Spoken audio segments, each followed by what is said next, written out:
tinha pensado em colocar a vida não é justa, né?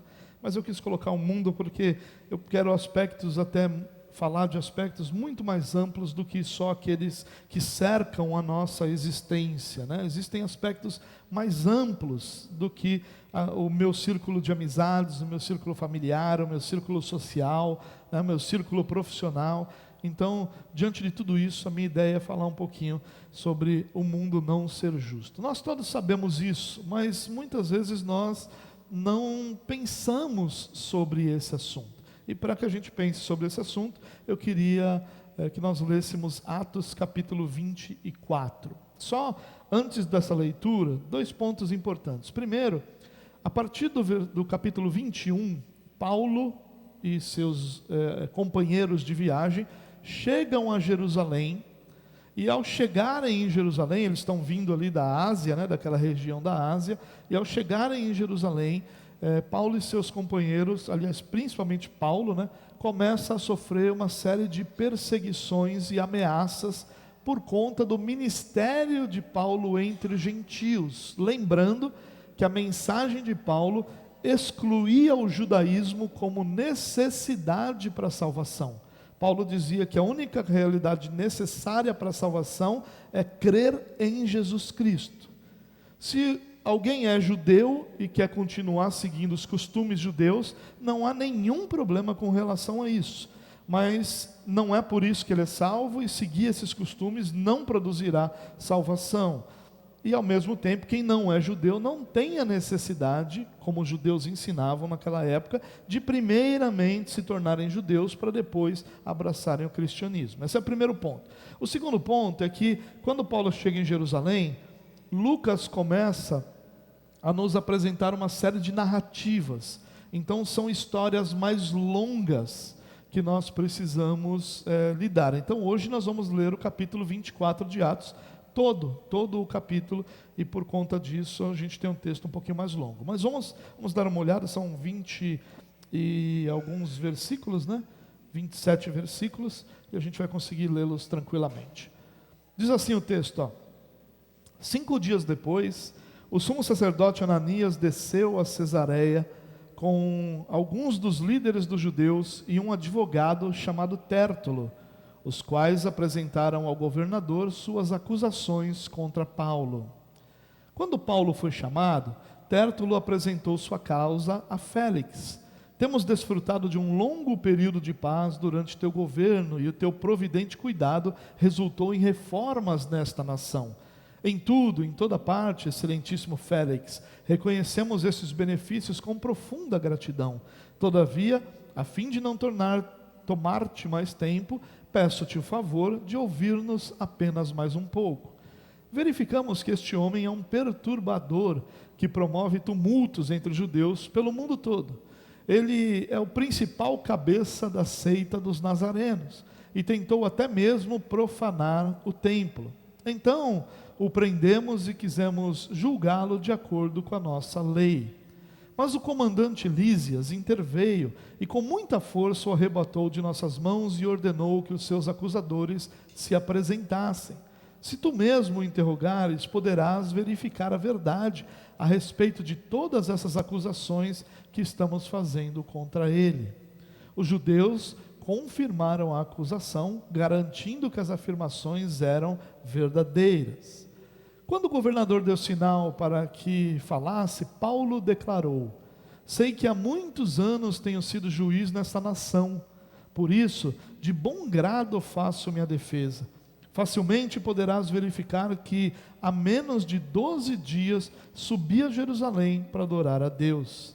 Meus acusadores não me encontraram discutindo com ninguém no templo, nem incitando uma multidão nas sinagogas ou qualquer outro lugar na cidade.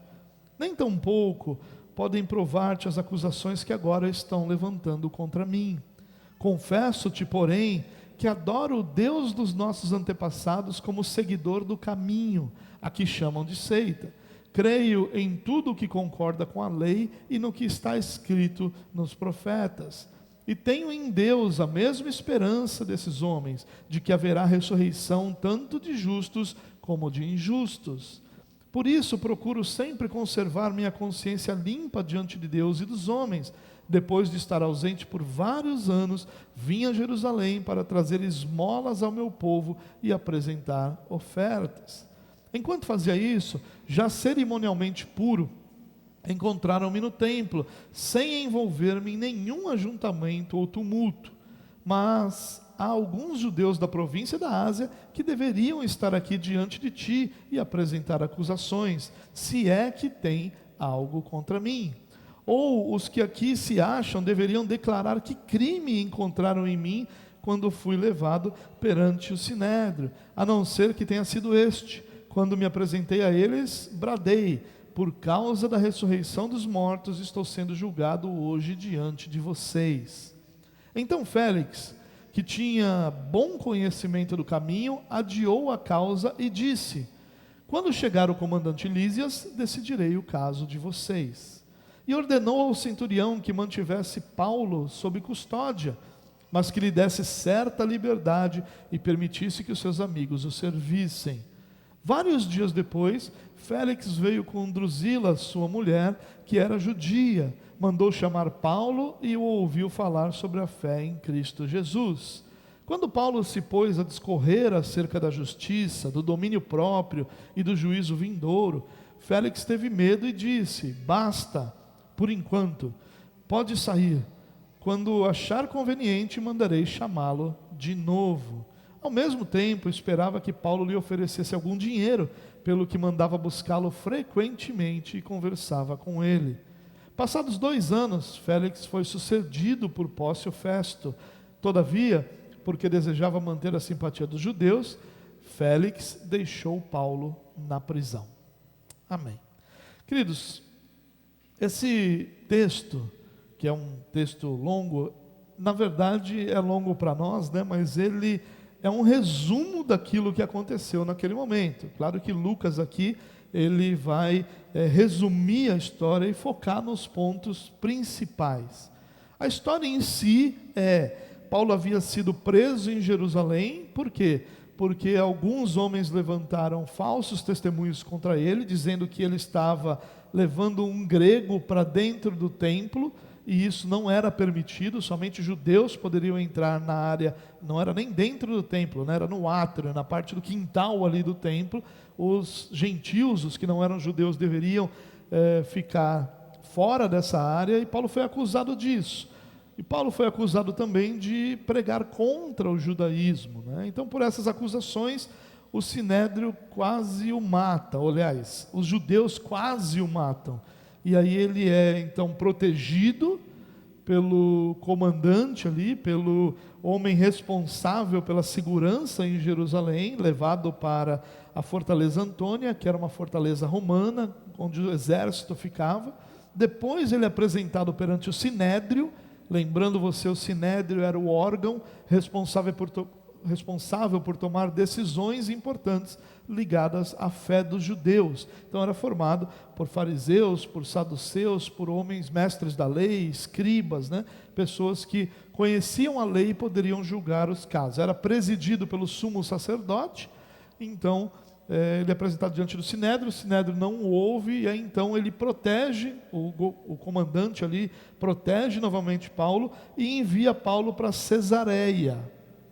Cesareia ficava a mais de 100 quilômetros de Jerusalém, né? Então Paulo é levado, por quê? Porque lá em Cesareia você tinha o governador, aquela pessoa que ia cuidar não só da região onde ele estava, mas de uma região mais ampla, né? E ele vai cuidar da região de Jerusalém também. Esse homem era um homem que era empossado, né, pelo Império Romano, devia satisfações ao Império Romano e tratava dos assuntos romanos dentre os judeus. Uma coisa importante da gente saber, irmãos, para a gente entender por que essa confusão religiosa entre romanos, judeus e o próprio Paulo, é que o Império Romano, quando ele conquistava lugares, ele permitia a liberdade religiosa, desde que essa liberdade religiosa mantivesse o povo calmo, ou seja, não houvesse rebelião política nem social contra o Império Romano.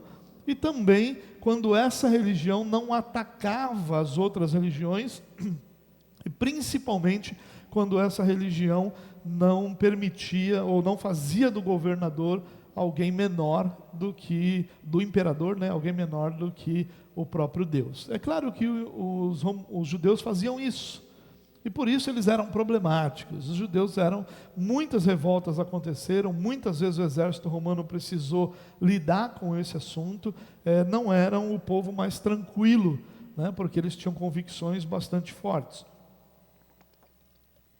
Porém, havia uma certa liberdade de adoração dentro desses parâmetros. Porém, casos mais sérios, às vezes até mesmo como casos que deveriam ser punidos com a morte, eram casos que deveriam ser julgados pelas autoridades romanas. O comandante de Jerusalém não se achou apto para esse julgamento e enviou Paulo para Cesareia. Ele faz isso porque Paulo era cidadão romano. Os cidadãos romanos, eles tinham uma justiça especial para eles, no sentido de que eles não poderiam ser condenados sem um julgamento justo. Os cidadãos romanos, eles tinham direito a apelar para cortes superiores, tanto que Paulo apela para César, e aí ele vai sendo julgado ao longo do caminho até chegar em Roma e ser julgado pelo imperador. Ou seja, haviam alguns privilégios.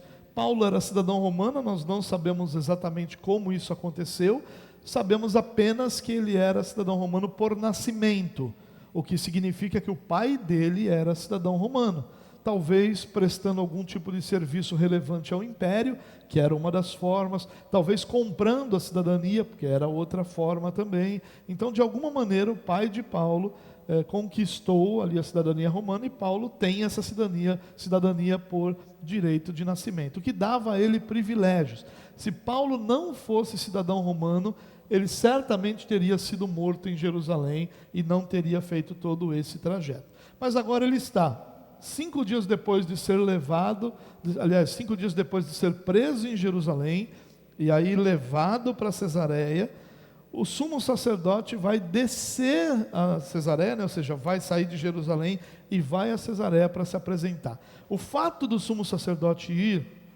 significa que isso era importante para os judeus. O fato deles levarem um advogado, significa que era muito importante para os judeus. Então eles trataram isso como uma causa muito relevante, muito pontual para que a fé judaica não fosse abalada. Não é simplesmente uma perseguição à toa, não é simplesmente uma fala, não é simplesmente um preconceito. Eles entendiam aquilo como algo fundamental. Esse texto que nós lemos, nós podemos dividir ele basicamente em 3 partes. A primeira é a acusação contra Paulo, que está lá no versículo 1 até o versículo 9. Quais são as acusações que nós encontramos contra Paulo? Primeiro, nós encontramos esse advogado, que era um lisonjeiro tremendo, né? Ele começa aqui com um monte de elogios ali a Félix, né? E Félix era um péssimo governante. Ele muitas vezes fez muito mal para o povo, ele politicamente tomou raríssimas decisões, tanto que nós lemos no texto que 2 anos depois ele é substituído.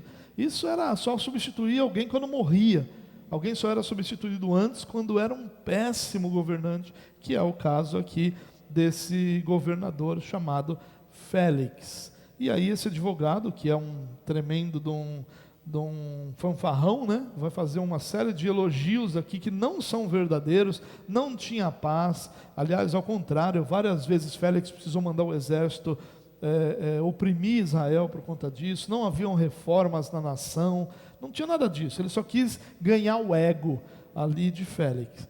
E aí ele acusa Paulo. Quais são as acusações? Verificamos que este homem é um perturbador. E essa palavra no original, irmãos, significa o seguinte: verificamos que esse homem é alguém que espalha uma praga, que espalha uma peste. Esse é o significado da palavra. É como se Paulo fosse aquele que tem uma doença contagiosa e que estivesse espalhando isso nos lugares onde ele for. Isso que é traduzido como perturbador. Há uma outra acusação, dizendo que ele é o líder de uma facção. ele é o principal cabeça da seita dos nazarenos, né? A palavra seita não tem aqui a conotação que tem nos nossos dias, né? Hoje uma seita é identificada como um grupo religioso que não abraça os princípios bíblicos, ou que não abraça princípios tidos como básicos para todos os cristãos. Essa é uma seita cristã. Aqui, seita era só uma divisão dentro do grupo. Então, fariseus era uma seita judaica, os saduceus, uma seita judaica, os essênios eram uma seita judaica, os zelotes, uma seita judaica. Cada uma delas tinha suas particularidades. E aqui ele tenta inserir Paulo dentro de uma seita judaica para fazer com que esse homem tratasse todo o assunto como se fosse um problema judaico e não como algo diferente, tá? A terceira acusação é que ele profanava o templo, desrespeitava as leis. Então tem uma acusação aqui pessoal, tem uma acusação política, ele era líder de uma facção, isso para Roma era a pior coisa, os líderes de facção são os que eram crucificados, Jesus é crucificado por conta disso também, e há uma terceira acusação que é um desrespeito à lei judaica. Então é um problema pessoal, é um problema com os romanos e é um problema com os judeus, ou seja, esse homem não vale nada, não presta, deveria ser eliminado. A segunda parte do texto a gente pode dividir na defesa de Paulo, como Paulo se defende. Você percebe que Paulo não faz nenhum elogio aqui, né? Paulo só diz assim, sei que há muitos anos tem sido juiz nessa nação, por isso de bom grado eu faço minha defesa. Ou seja, eu estou diante de alguém que tem experiência e que sabe o que tem que fazer. Paulo não elogia esse homem, não elogia Félix. E qual é a defesa de Paulo? Primeiro, eu subi a Jerusalém há menos de 12 dias. Tudo isso é exageradamente grande para alguém que acabou de chegar. Eu não sou alguém que está causando tumulto há um tempão, eu não sou alguém que está causando problemas. Eu cheguei a Jerusalém há cerca de 12 dias. A segunda parte da defesa de Paulo diz, olha, eu não fui encontrado em tumulto. Esses homens estão me acusando, eu não sei do que, porque ninguém me encontrou em tumulto nenhum, eu não fiz protesto, eu não fiz motim, eu não juntei grupinho, eu não fiz nada. E aí Paulo continua dizendo, não há provas contra mim. Ele diz, os da Ásia que estão dizendo que eu profanei o templo, levando um grego lá para dentro, isso está nos versículos anteriores, eles nem estão aqui para me acusar. E os que estão, não estão dizendo nada, né? E aí ele continua dizendo, não há provas contra mim. Cadê as provas? Essa é a defesa de Paulo.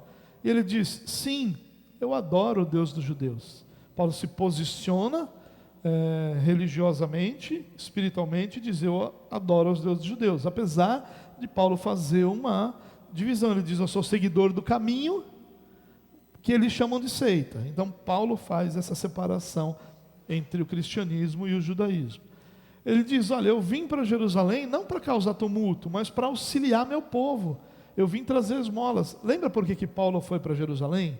Paulo vai para Jerusalém para participar da festa de Pentecostes, mas Paulo vai para Jerusalém para levar uma oferta que as igrejas da Ásia, as igrejas que Paulo plantou, aliás, todas as igrejas ali da Ásia e da Europa, levantaram para que Jerusalém, que estava passando por um grande período de pobreza e fome, essa igreja fosse auxiliada. Então Paulo vai, por isso que Paulo vai com uma comitiva, para levar essas ofertas para que a igreja de Jerusalém pudesse ser abençoada. Então Paulo está dizendo, eu vim em paz, eu vim abençoar.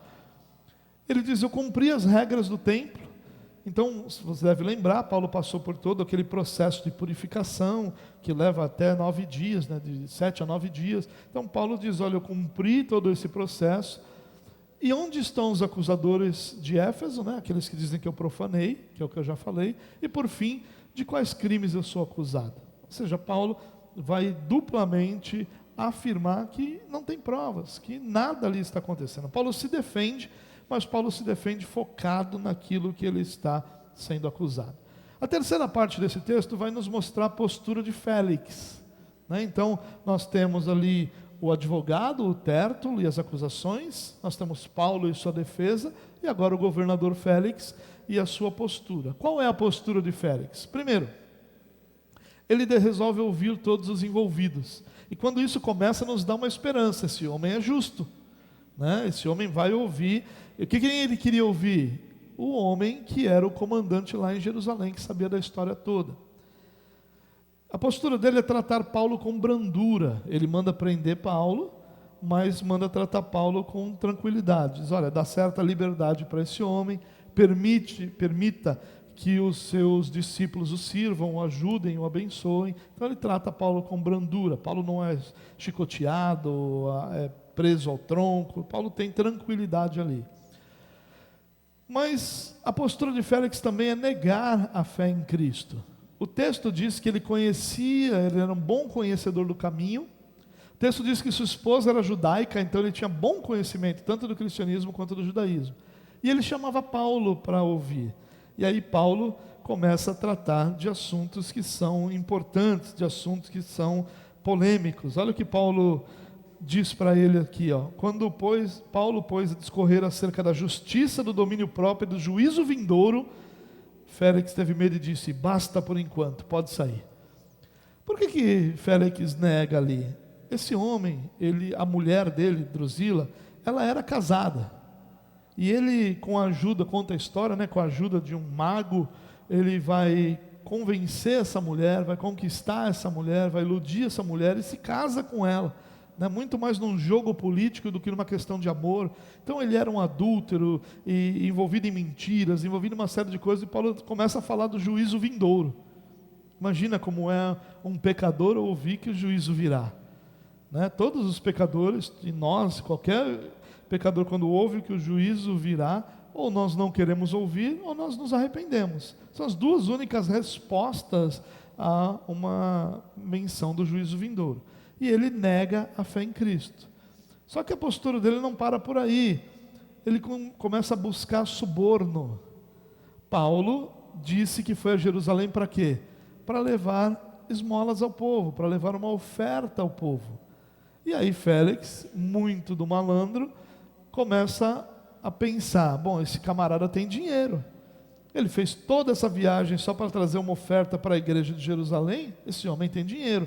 E começa a chamar Paulo sempre para conversar com ele, na expectativa de que Paulo, uma hora, falasse, Félix, dá um jeitinho aí, ó, só tenho 50 aqui, o que dá para fazer com isso e tal. Mas Paulo, obviamente, não vai oferecer esse suborno e ele continua insistindo nisso. Só que a postura de Félix é ainda pior. Olha o último verso que nós lemos. Passados 2 anos, Félix foi sucedido por Festo, né, por Pórcio Festo. Todavia, porque desejava manter a simpatia dos judeus, Félix deixou Paulo na prisão. Os judeus fizeram diversas reclamações sobre Félix a Roma. Isso era permitido. Qualquer povo poderia juntar provas de uma reclamação e enviar direto a Roma sobre um governante. E aí Roma iria tratar aquilo e decidir se realmente deveria ter algum problema, se tinha algum problema ou não.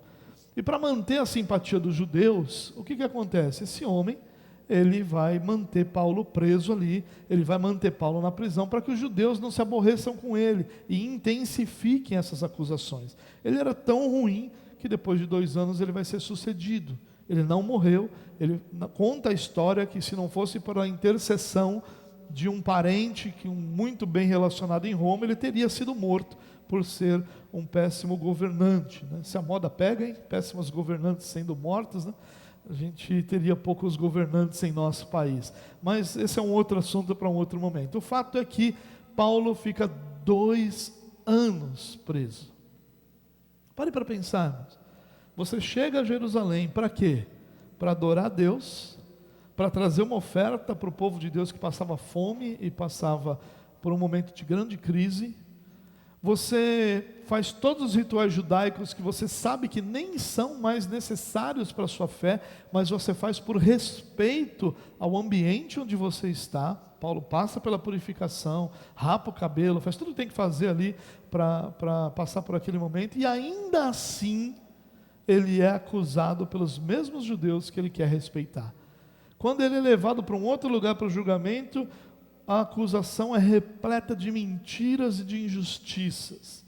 E quando você se volta para o governante que tinha autoridade para fazer aquilo ser justo, ele te esquece por 2 anos numa prisão, não esquecido, mas de propósito para que os judeus não se revoltassem contra ele. Por causa de questões políticas, Paulo fica preso por 2 anos. Irmãos, olha quanta injustiça esse texto mostra. E quando nós olhamos para a nossa vida, é claro que o contexto é completamente diferente. Nenhum de nós se imagina sendo levado para ser julgado pela nossa fé, apesar que as Escrituras dizem que esse momento chegará para a igreja. Mas antes desse momento chegar, nós vivemos um momento de grande liberdade. Nós vivemos um momento de grande tranquilidade. E esse momento de tranquilidade que nós vimos nos faz nem conseguir nos conectar com essa história. É difícil para a gente. Muitas vezes a gente lê essa história e diz, isso aqui não tem nada a ver comigo, não tem nada a ver com o que eu estou vivendo. Mas o foco aqui, que é a injustiça ao redor de Paulo, é uma realidade que faz parte não da nossa vida. Você não é um privilegiado pela injustiça alcançar você. A injustiça é a essência do mundo em que nós vivemos. Porque a partir do momento em que há o pecado, a própria justiça de Deus é ferida. E quando essa justiça é ferida, todo o restante da realidade, ela vai ter outra conotação. Tanto que a morte de Cristo, ela acontece por quê, primeiramente? Para que a justiça de Deus seja satisfeita. Porque ao pecar, qual é a consequência para o homem? A morte. Tanto a morte física, que acontece a partir da queda, tanto a morte espiritual. E uma morte espiritual não apenas como separação do homem de Deus, mas a morte espiritual como um fato mais profundo ainda, como uma separação eterna de Deus. E a justiça de Deus exigiu que Deus punisse os pecadores. E por isso que Isaías vai dizer que o castigo que nos trouxe a paz estava sobre ele. O castigo, o que é o castigo ali? É a punição pelos pecados. Todos nós mereceríamos a morte como punição justa pelos nossos pecados. Morte não apenas física, porque por essa todos nós passaremos, ou provavelmente passaremos, né? A não ser que Jesus venha antes. Mas não só essa morte física, mas principalmente, fundamentalmente a morte espiritual. Todos nós temos como merecimento a separação eterna de Deus, porque nenhum de nós obedeceu a Deus em seus mandamentos. É por isso que Jesus, em nosso lugar, se entrega a sua vida, para que ele, que sim obedeceu a Deus plenamente, pudesse satisfazer a justiça de Deus.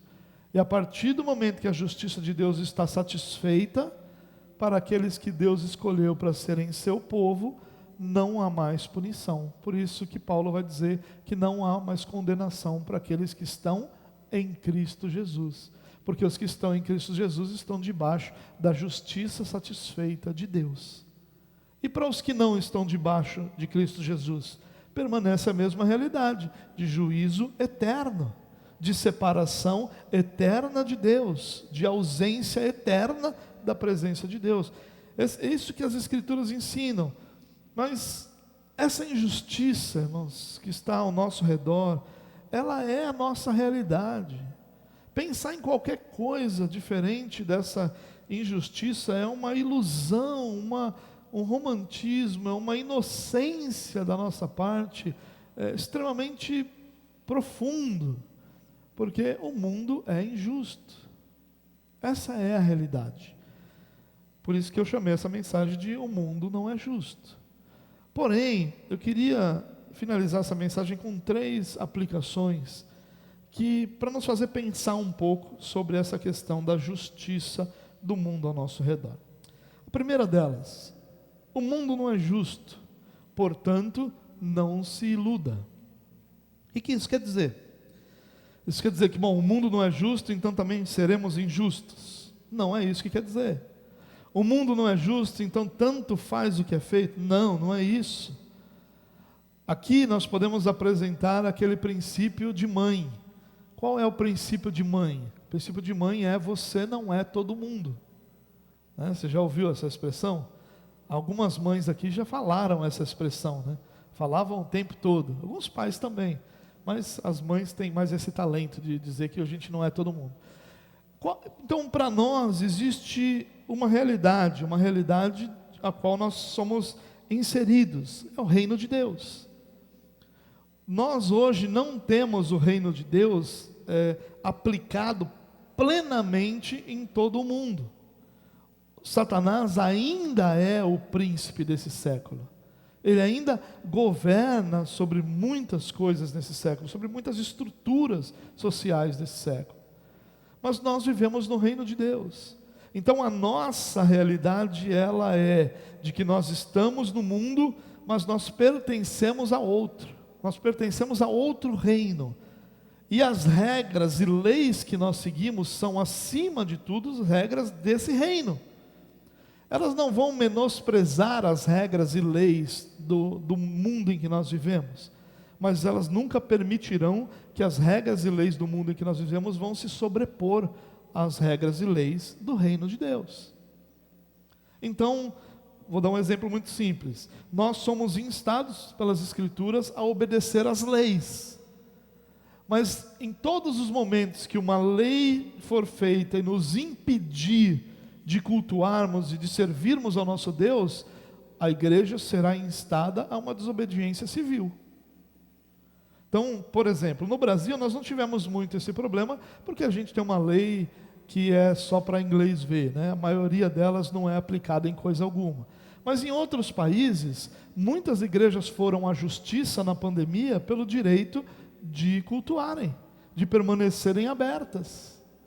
Por quê? Porque é uma lei que impede que nós cultuemos a Deus, uma lei que diz que nós não podemos nos reunir. Ah, mas e toda a questão de saúde? Esse é um outro assunto. O assunto principal é se nós escolhemos cultuar ou não, ou se escolhem por nós. Então, essa questão, essa tensão que existe entre a lei de Deus e a lei do mundo em que nós vivemos, ela vai existir sempre. Esse é um ponto. O segundo ponto é que muitas vezes nós nos iludimos imaginando que o fato de nós caminharmos de acordo com a verdade de Deus, com a verdade da lei de Deus, com a verdade do reino de Deus, vai mudar o mundo ao nosso redor. Não vai. Não vai. Não se ilude, irmãos. A igreja, você sabe que a escatologia, que é o estudo do que virá ainda, dos últimos tempos, dos tempos futuros, da consumação de todas as coisas, antes da Primeira Guerra Mundial, ela entendia majoritariamente que a igreja iria transformar a sociedade num reino de Deus. Que a sociedade não seria transformada no reino de Deus por um ato de Deus, mas por consequência da vida da igreja. Então eles entendiam que se a igreja se envolver na sociedade, se a igreja amar a sociedade, se a igreja servir a sociedade, não que a igreja não deva fazer isso, deve fazer isso, eles estavam corretos, mas eles criam que ao fazer isso a sociedade seria transformada. Resultado, Primeira Guerra Mundial, Segunda Guerra Mundial. Acabou, ninguém mais acredita nisso, ou um grupo muito pequeno, escatologicamente, acredita nisso. A maioria das pessoas entendem que não, que o reino de Deus será implantado por um ato sobrenatural de Deus, a volta de Jesus. É esse o evento que vai implementar o reino de Deus sobre toda a humanidade, o reino eterno de Deus sobre toda a humanidade. Agora, nós muitas vezes nos iludimos, irmãos, e aí nós, com essa nossa ilusão, o resultado é a frustração. Então nós agimos no nosso trabalho como cristãos, e nos iludimos quando não cristãos agem como não, aliás, nós lamentamos e nós nos sofremos quando não cristãos agem como não cristãos. Por que ele agiria diferente da natureza dele, irmãos? Cada um de nós só pode agir de acordo com a nossa natureza. Então, se você foi resgatado, o Espírito Santo habita em você, é esperado que você haja como alguém que é a habitação do Espírito Santo, ainda que você vai errar. Mas, no geral, essa é a expectativa.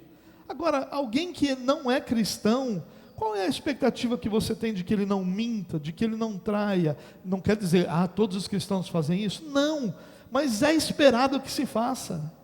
Quando ele não faz, é a mesma coisa do cristão pecar, é a mesma coisa do não cristão não pecar.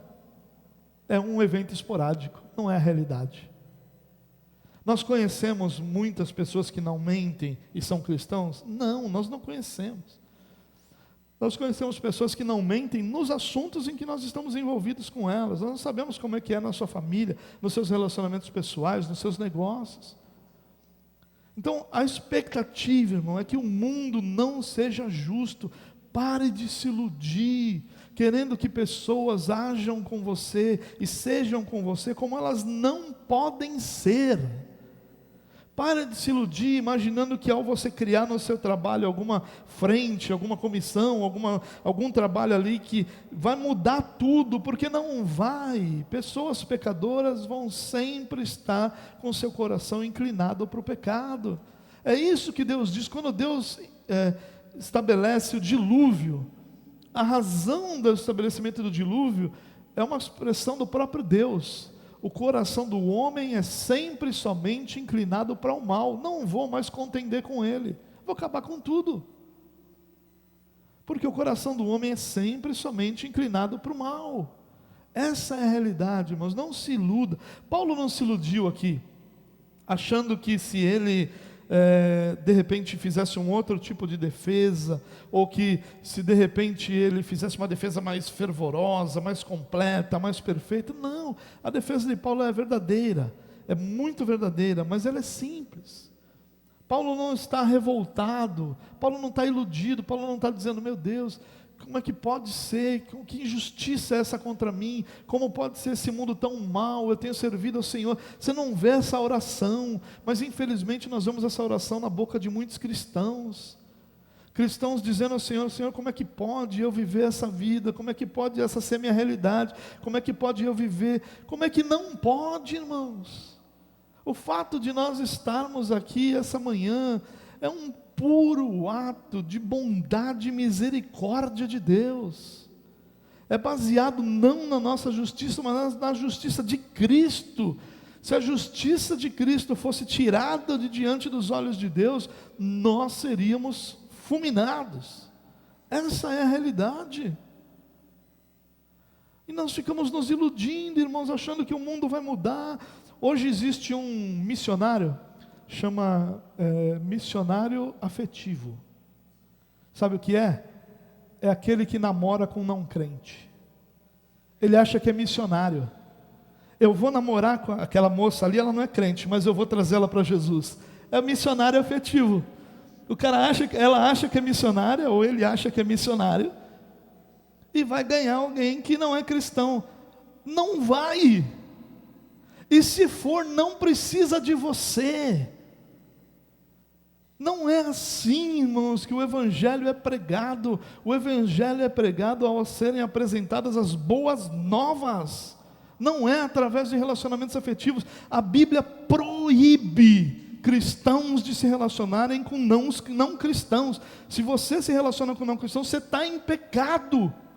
Claro, a não ser que você já seja casado. Aí você já tomou sua decisão, agora você tem que orar e caminhar com Cristo. Porque Cristo fez uma aliança com sua família, você tem que crer. Agora, você é solteiro, se envolvendo com uma moça não cristã, você é solteira, se envolvendo com um moço não cristão, achando, mas Jesus vai resgatá-lo. Resgatar? Onde que Jesus mandou você fazer isso, moça? Jesus não mandou a gente fazer isso. Você quer que ele seja salvo? Prega o Evangelho para ele. Se converteu, foi batizado, mostrou frutos. Agora sim a gente vai conversar. Se você vai me ganhar. Como é que você pode abraçar uma pessoa, um relacionamento para o resto da sua vida? É para o resto da sua vida. Todas as vezes que vocês tiverem uma crise, você vai dizer, vamos orar. E ele vai dizer, orar o quê? Eu vou ali fazer outra coisa. E assim vai ser a sua vida. Todas as vezes que você tiver uma crise, você vai sentar e conversar. Vem cá, vamos sentar, a Bíblia diz isso. Eu quero lá saber o que a Bíblia diz, eu estou sentindo isso. E é isso que vai ser. Não tem como ter felicidade nisso, irmãos. Acho que Deus fez casamento para que a gente vivesse debaixo de fardo. O casamento é para que isso fosse um companheirismo, para que fosse uma caminhada junta, para que fosse uma parceria e juntos nós vivêssemos o melhor de Deus. Isso é o casamento. E aí nós ficamos nos iludindo, achando que aquele relacionamento, não só de namoro, às vezes outros tipos de relacionamento também comerciais, né? Às vezes sociedades, a gente fica se iludindo, achando que ali vai mudar, que aquelas coisas vão mudar, e não é isso a nossa responsabilidade. O mundo não é justo, você tem que abraçar isso e entender que nós não vamos encontrar justiça no mundo, a não ser nos lugares onde Deus a estabelece. A segunda lição que eu queria compartilhar com vocês é que o mundo não é justo, mas não perca a coragem. Talvez o meu primeiro tópico tenha sido um tópico depressivo, né? Você ficou pensando, dizendo, meu Deus, esse mundo horroroso, volta logo Jesus, nada vai mudar, tudo vai continuar igual. Eu não disse isso. O que muda são pessoas, o mundo não vai mudar. Pessoas são transformadas. Por isso, a gente não pode perder a coragem e continuar pregando o Evangelho. Por isso, a gente não pode perder a coragem e continuar vivendo de acordo com os valores que nós cremos. Paulo não usa nem o argumento do advogado de lisonjear o governador. A abertura de Paulo, ela é simples, ela é respeitosa, mas ela é simples. Ela só fala do que é verdadeiro, que é a experiência. Esse homem já tinha muitos anos de experiência como governador, mas não diz para ele que ele é um bom governador, olha, eu confio no Senhor, o Senhor é um homem justo. Ele não fala nada disso, porque não seria verdade. E quantas vezes, irmãos, nós estamos querendo ganhar esse mundo, abraçando aquilo que são as realidades que não são as nossas. Paulo aqui, ele não precisou mentir, Paulo não precisou lisonjear o governador, Paulo não precisou abrir mão dos seus valores nem dos seus princípios, Paulo só precisou agir da forma como ele cria. Isso libertou Paulo? Não, mas ele estava com a consciência em paz. Você não pode perder a coragem de ser cristão num mundo corrompido. Escuta o que eu vou dizer para você. Eu sei que você talvez já tenha ouvido alguns pregadores dizendo assim, que nós viveremos um tempo de avivamento antes dos últimos tempos. Mas a Bíblia não fala sobre isso. É claro que avivamento não depende de tempo. Se nós nos dispuséssemos a buscar a Deus, a orar, nós poderíamos ter sim a esperança de um avivamento. Porque todos os avivamentos, eles começam com arrependimento.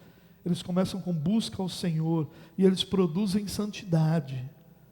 Então, avivamentos são momentos muito especiais e que, queira Deus que um dia a gente possa experimentar isso de uma forma mais plena. Mas as palavras de Paulo sobre os tempos do fim não são de avivamento. São de pessoas buscando mestres para si mesmo. São de pessoas abandonando a sã doutrina, ouvindo doutrinas de demônios. São de pessoas cuja escritura perde completamente o seu valor. Os tempos futuros, na visão de Paulo, né, e possivelmente o tempo que nós vivemos, e isso engloba desde o momento ali de Paulo até o momento em que Cristo vier, todos esses momentos na teologia são chamados de últimos dias. A expectativa é de heresia, de apostasia, de afastamento, de esfriamento. Não é de grande avivamento. Se nós precisarmos que as circunstâncias ao nosso redor estejam corretas para que nós abracemos a nossa fé, nós não vamos abraçá-la. Você precisa ter coragem, porque a cada dia que nós vivemos, as heresias, as mentiras, o abandono das Escrituras será maior, não será menor, será maior. Irmãos, o Brasil já é hoje 35%, algumas estatísticas falam até de próximo de 50% de cristãos no nosso país. E se nós fôssemos olhar para os cristãos católicos, que se denominam cristãos então, a nossa população chegaria perto dos 90%. Que país é o Brasil, com 90% da sua população cristã? É o país que a Bíblia disse que seria. Um país que se afasta da verdade de Deus, que é religioso, mas que não se relaciona com Deus. Essa é a realidade, e nós como cristãos, irmãos, por mais difícil que seja, e não é fácil, e eu não quero me colocar, ao contrário, eu não quero me colocar aqui em nenhuma posição de alguém que consegue fazer isso, ao contrário, diria para vocês de inúmeras limitações e pecados contra os quais eu luto, mas nós precisamos ter coragem de crer naquilo que nós abraçamos, coragem de viver de acordo com a fé que nós recebemos, coragem de servir o Deus que nós amamos, coragem de nos impor com relação a tudo aquilo que nós cremos, e viver de acordo com isso. Integridade, fidelidade à palavra de Deus, fidelidade ao Evangelho de Cristo, fidelidade ao próprio Deus. Nós precisamos disso sobre a nossa vida. Não perca a coragem, meu irmão. Caminhe de acordo com o que você crê, e Deus, que é fiel, vai honrar a sua vida. Em último lugar, o mundo não é justo, mas Deus é. E a gente não pode esquecer isso. Porque o mundo tem uma tendência a nos tornar cínicos. Qualquer pessoa que olha para o mundo de uma forma verdadeira é tentado a se tornar cínico. Cínico em que sentido? No sentido de saber que a pessoa está mentindo e a gente faz que está tudo bem. Quando você vai numa empresa, numa loja, você chega lá nessa loja e você está de olho ali num determinado produto. E a pessoa diz assim para você: olha, esse produto só hoje está com 50% de desconto e eu só tenho essa peça. O que você pensa? É verdade, eu quero. Ou você pensa, lá vem um papo de vendedor. Se você pensa que é um papo de vendedor, você é cínico. A tentação de se tornar cínico já te abraçou. Não porque você está errado, você está certo. Provavelmente é papo de vendedor. É possível que seja verdade, mas você vai ter que ter provas ali. Agora, você vai dizer para o vendedor: rapaz, isso é de mentira, cara. Isso aqui é o mesmo preço que estava ontem, é o mesmo preço que vai estar amanhã, está com desconto nenhum, é a última peça nada, está cheio lá no estoque, isso é mentiroso. Tu vai falar isso para o vendedor? Não vai, porque tu é cínico. Tu finge que acredita, ele finge que acredita que você acreditou, e você vai embora, e o mundo continua. Essa é a realidade, mas nós somos tentados a nos tornar cínicos. E na loja é uma coisa, acontece, são ferramentas de venda. O vendedor, não estou defendendo isso, mas o vendedor vai usar as ferramentas de venda que ele tem. E são as ferramentas que ele recebeu como treinamento, ou como caráter, ou o que quer que seja. Agora, e quando a gente transfere isso para os nossos relacionamentos? Quando a gente transfere isso para a nossa esposa? Quando a gente transfere isso para o nosso marido? Quando a gente transfere isso para os nossos filhos? Será que esses relacionamentos são saudáveis? Será que quando... Aí a gente não começa a viver uma vida extremamente deprimida, uma vida extremamente entristecida, uma vida extremamente sem perspectiva alguma? A única chance da gente não viver isso, meus irmãos, é a gente lembrar que o mundo não é justo, mas Deus é justo. E todos os atos de Deus são justos e bondosos juntamente. A justiça de Deus não é uma justiça fria e calculista, é uma justiça bondosa. Por isso que Cristo foi enviado, por causa da justiça bondosa de Deus. Porque a justiça fria de Deus seria nos condenar, todos nós. Começa de novo, cria outra humanidade, cria elefante, cria jabuti, cria o que quiser, mas acaba com a gente. Que diferença faz para Deus? Não há nenhuma. Mas a justiça de Deus é bondosa. Ele decidiu nos amar. Ele decidiu que nós, como sua criação, seríamos amados. Seremos inseridos em sua família, pertenceríamos a Ele para sempre, teríamos uma eternidade ao seu lado. Essa é a justiça bondosa de Deus. Ainda haverá juízo final, ainda haverá juízo sobre as nossas obras, mas todos esses juízos são juízos que serão estabelecidos como consequência da justiça bondosa. Irmãos, Deus é justo. Pode ser que no ambiente em que você estiver, a injustiça imperando tenha feito mal a você, mas Deus é justo, Deus sempre coloca as coisas no lugar.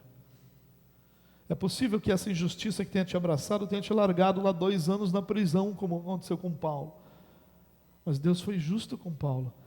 O homem que foi esquecido na prisão por 2 anos é o homem que Deus tornou o maior líder do cristianismo. Não existe nenhum cristão que diga diferente. Que outro homem é chamado de maior líder do cristianismo, senão aquele que ficou abandonado por 2 anos numa prisão por causa de uma questão política, para agradar outro grupo político. Deus é justo. Deus faz com que as coisas sejam movidas para o seu lugar, no tempo certo, da forma certa, para a glória do seu nome. O mundo não é justo, irmãos, mas isso não é desculpa para a gente parar, isso não é desculpa para a gente pecar. Essa é motivação para que a gente continue seguindo adiante, para que aquele reino que é plenamente justo e eterno seja implantado sobre a terra no dia que o Senhor estabeleceu. Deus é justo. Você não precisa se vitimizar, você não precisa lamentar, você não precisa sofrer por conta da injustiça, porque Deus é justo e é Ele que sustenta e julga você. Os nossos julgamentos são imperfeitos, mas o julgamento de Deus é justo e perfeito e bondoso. Deus é justo, irmão. Acalma teu coração. Acalma teu coração. Essa injustiça, ela nada mais é do que um reflexo natural de um mundo caído. Mas a fé que há em você, a graça de Deus que há sobre você, isso sim é reflexo de um Deus amoroso, de um Deus gracioso, de um Deus que cuida de você. Então siga adiante. Para de se lamentar pela injustiça, levante a cabeça, confie em Deus e siga adiante, porque Ele vai completar essa boa obra, porque Ele vai continuar te sustentando, porque Ele vai continuar te guiando às veredas da justiça, pastos verdejantes, águas tranquilas, porque é isso que o nosso Supremo Pastor faz. O mundo é injusto, é verdade, mas siga adiante, porque esse Deus está preparando um reino de plena justiça, no qual nós viveremos por toda a eternidade. Por isso Paulo chama as nossas tribulações de leves e momentâneas, porque o vislumbre de Paulo estava lá na eternidade. Que Deus nos abençoe, irmãos, a sermos ao mesmo tempo racionais na compreensão da injustiça que há no mundo, corajosos no sentido de vivenciar a fé que nós declaramos ter, e acima de tudo esperançosos naquele que é justo e que vai colocar todas as coisas no seu devido lugar. Deus nos dê graça. Pai, nós te louvamos porque o Senhor é justo e nós não somos. Te louvamos porque o Senhor é bom, porque o Senhor é gracioso e porque tua palavra nos desnuda a realidade diante de nós, mas ao mesmo tempo enche o nosso coração de esperança para podermos confiar em Ti. Pai, em nome de Jesus, Deus, nos dê essa coragem que Paulo teve para se manter fiel, a coragem para se manter firme, para não sucumbir àquilo que poderia trazer a ele benefícios temporários, mas que certamente não honraria o Teu nome. Ajuda-nos, Deus, a amar aqueles que o Senhor tem colocado ao nosso redor, com a compreensão de que não há perfeição em nós nem neles, mas e que possivelmente nós seremos vítimas de injustiça, assim como nós seremos injustos com pessoas ao nosso redor. Que o Senhor nos dê graça para lidar com isso, olhando para o Senhor, confiando no Senhor, amando o Senhor e sermos transformados pelo Senhor.